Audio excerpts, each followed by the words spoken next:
Hi everyone, it's Christina from Photosprouts here. Welcome back to my channel. Today I'm going to show you the behind the scenes of a photo shoot that I did in Sacramento with the model Sophia. So throughout the photo shoot, I'm going to ask you 3 questions to see how we can possibly make the images look better. And I hope by asking and answering these 3 questions, I can show you the light situations that photographers might run into and how we use our light knowledge to fix the issues. If you know the answers, please type in the comments, I know it.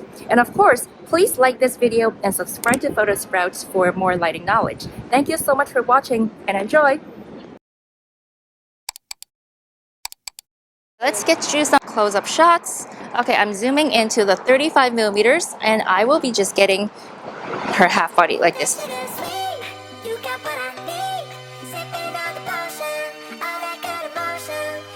Cross one leg over like this. I'll just get the half body. So yeah, it will look really nice if you cross those legs. Yeah, good, gorgeous.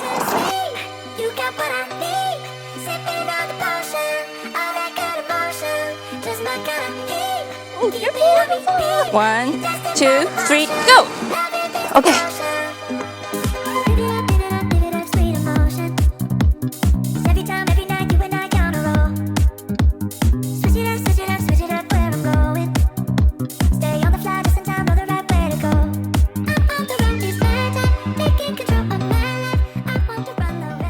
My first question is, will natural light work in that situation? 5, 4, 3, 2, 1. Now, this is natural light and I exposed for her face. Yeah, you can see that the background is all washed out. So natural light won't work if the background is brighter than the subject. Okay. As you can see, natural light will not work because the subject and the background have different exposures. You might want to ask, if under pure natural light condition, can I mask out the subject in Lightroom and make it brighter, and at the same time I make the background darker with a mask? Let's try.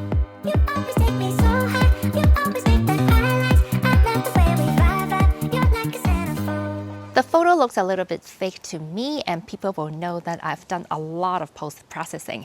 So pure natural light will not work, and even though you brighten up the subject and darken the background in post-processing, it will not give you a good result. So a flash is definitely needed in that situation. This is my ambient. I'm on 1/3000 of a second at 1.4. I'll have Sophia back up a little bit. Back up a little bit. Yes, yes. 1 step. Yes, good. Okay, for a better composition. It's all empty behind you now. Yay! Okay, I got my ambient. Now I turn on the flash and it's on 1/4. I'm gonna use the columns behind her as in my composition.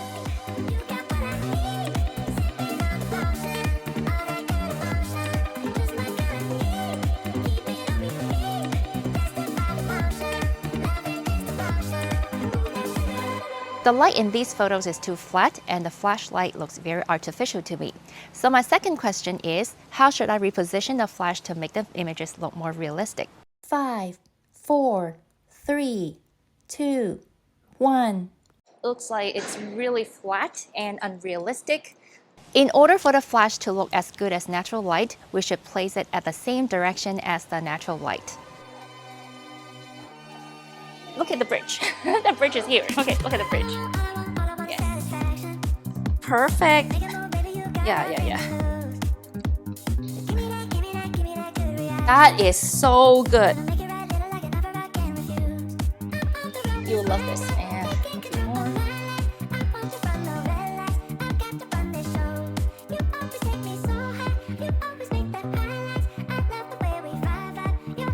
And maybe raise your hand like this.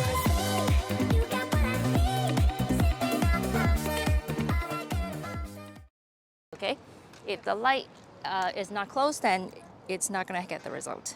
Point your nose more towards that side. Good. Beautiful.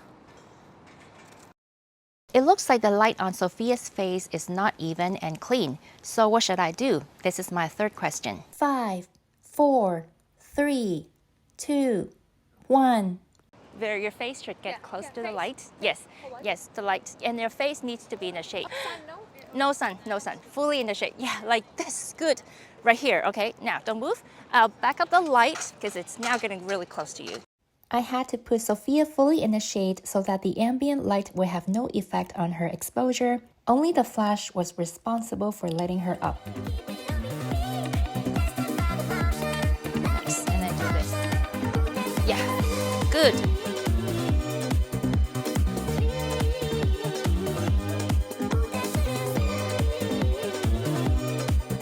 Now, do one cross arm.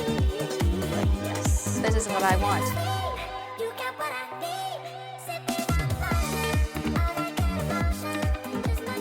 And of course, pure natural light will not work in this case, and I'm sure you know why. Please type in "I know it" in a comment down below if you do. Beautiful.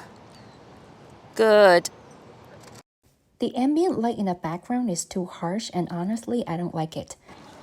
And talking about harsh sunlight, I want to show you how I took advantage of it in the end of the photo shoot. No flash is needed in this case because the intensity of the sunlight is strong enough to light up the subject, and also the quality is hard to create different lighting patterns.